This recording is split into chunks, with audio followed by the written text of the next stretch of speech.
News, ಇದು ನಿಮ್ಮ ಧ್ವನಿ.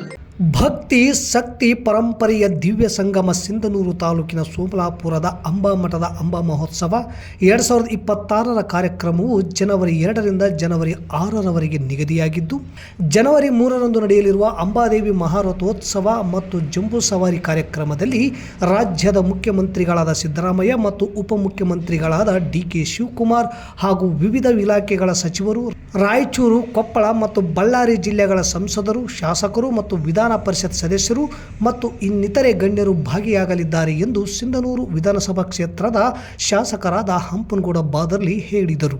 ಸಿಂಧನೂರು ನಗರದ ಕಾಕತೀಯ ಕ್ಲಬ್ ಆವರಣದಲ್ಲಿ ಡಿಸೆಂಬರ್ 30ರಂದು ಪತ್ರಿಕಾಗೋಷ್ಠಿ ನಡೆಸಿ ಅವರು ಮಾತನಾಡಿದರು. ಶಾಸಕರು, ಮುಖ್ಯಮಂತ್ರಿಗಳು ಹಾಗೂ ಉಪಮುಖ್ಯಮಂತ್ರಿಗಳು ಜನವರಿ 3ರಂದು ಮಧ್ಯಾಹ್ನ 2 ಗಂಟೆಗೆ ಸಿಂಧನೂರು ನಗರಕ್ಕೆ ಆಗಮಿಸುವರು. ಅಂದು ಸಿಂಧನೂರು ನಗರದಲ್ಲಿ ಮಧ್ಯಾಹ್ನ 2ರಿಂದ 2:30ರವರೆಗೆ ಸಾರ್ವಜನಿಕರಿಂದ ಹಾಲು ಸ್ವೀಕರಿಸುವರು.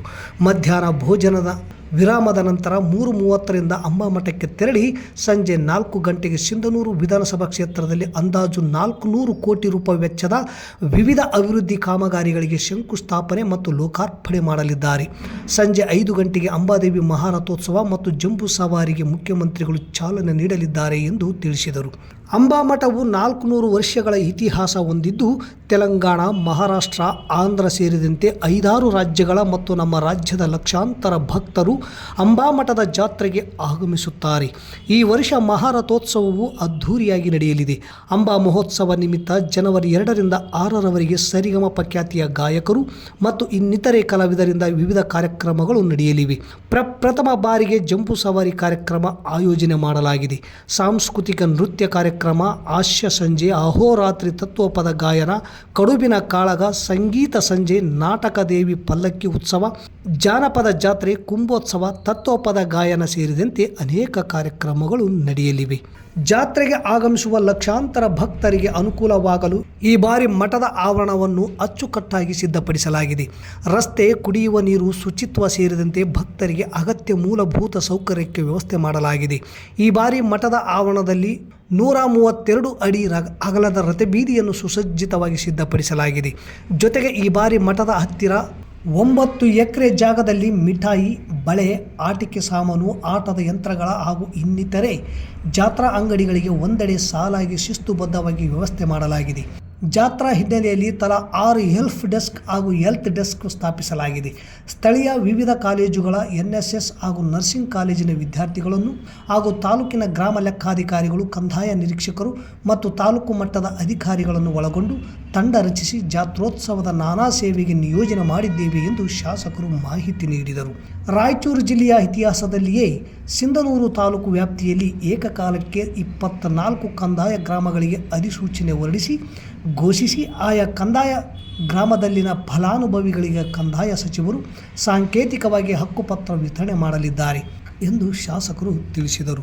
174 ಕೋಟಿ ರೂಪಾಯಿ ವೆಚ್ಚದಲ್ಲಿ ಅಂದಾಜು 20,000 ಎಕರೆ ಜಮೀನಿಗೆ ನೀರು ಪೂರೈಸುವ ಏತ ನೀರಾವರಿ ಯೋಜನೆಗೆ 69 ಕೋಟಿ ರೂಪಾಯಿ ವೆಚ್ಚದಲ್ಲಿ ಬ್ರಿಡ್ಜ್ ಮತ್ತು ಬ್ಯಾರೇಜ್ ನಿರ್ಮಾಣ, 39 ಕೋಟಿ ರೂಪಾಯಿ ವೆಚ್ಚದಲ್ಲಿ ಸಿಂಧನೂರಿನ ಹಳ್ಳಕ್ಕೆ ಬ್ರಿಡ್ಜ್ ಕಮ್ ಬ್ಯಾರೇಜ್ ನಿರ್ಮಾಣ, ಗಾಂಧಿನಗರದಿಂದ ಗೊರೆವಾಳ್ ಗ್ರಾಮದವರೆಗೆ ರಸ್ತೆ ಕಾಮಗಾರಿ ಸೇರಿದಂತೆ ನಾನಾ ಕಾಮಗಾರಿಗಳಿಗೆ ಚಾಲನೆ ನೀಡಲಾಗುತ್ತದೆ.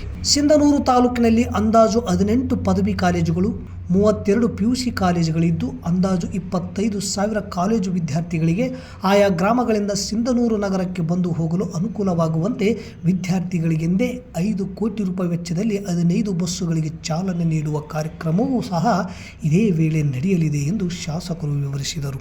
ಈ ಕಾರ್ಯಕ್ರಮದಲ್ಲಿ ಸಚಿವರಾದ ಶರಣಪ್ರಕಾಶ್ ಪಾಟೀಲ್, ರಾಮಲಿಂಗಾರೆಡ್ಡಿ, ಸತೀಶ್ ಜಾರಕಿಹೊಳಿ, ಪ್ರಿಯಾಂಕ ಖರ್ಗೆ, ಶಿವರಾಜ್ ತಂಗಡಗಿ, NS ಬೋಸರಾಜು ಸೇರಿದಂತೆ ಇನ್ನಿತರೆ ಸಚಿವರು ಭಾಗಿಯಾಗಲಿದ್ದಾರೆ ಎಂದು ಶಾಸಕರು ತಿಳಿಸಿದರು.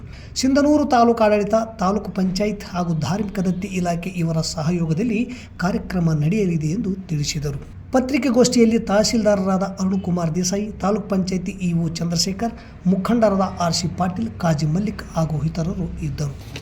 ದೇವಸ್ಥಾನಕ್ಕೆ ಆಂಧ್ರ, ತೆಲಂಗಾಣ, ಮಹಾರಾಷ್ಟ್ರ, ಕರ್ನಾಟಕದ ಮೂಲೆ ಜಿಲ್ಲೆಗಳಿಂದ ಬಹಳಷ್ಟು ಭಕ್ತರು ಬರ್ತಾರೆ.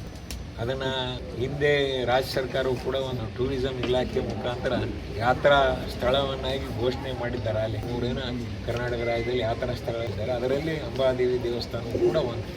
ಇಷ್ಟು ಕಾರ್ಯಕ್ರಮಗಳನ್ನು ನಾಳೆ 3ನೇ ತಾರೀಕಿನ ದಿನ ಎಲ್ಲ ಕಾರ್ಯಕ್ರಮ 400 ವರ್ಷಗಳ ಇತಿಹಾಸ ಇರತಕ್ಕಂಥ ದೇವಸ್ಥಾನ.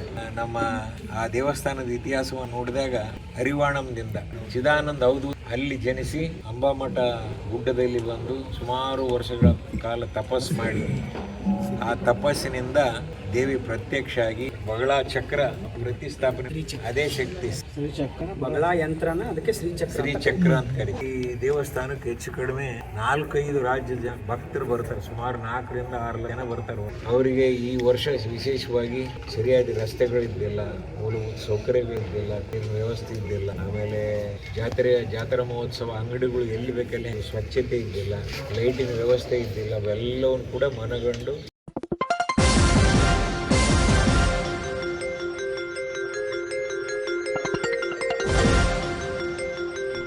ಎಸ್ ನ್ಯೂಸ್, ಇದು ನಿಮ್ಮ ಧ್ವನಿ.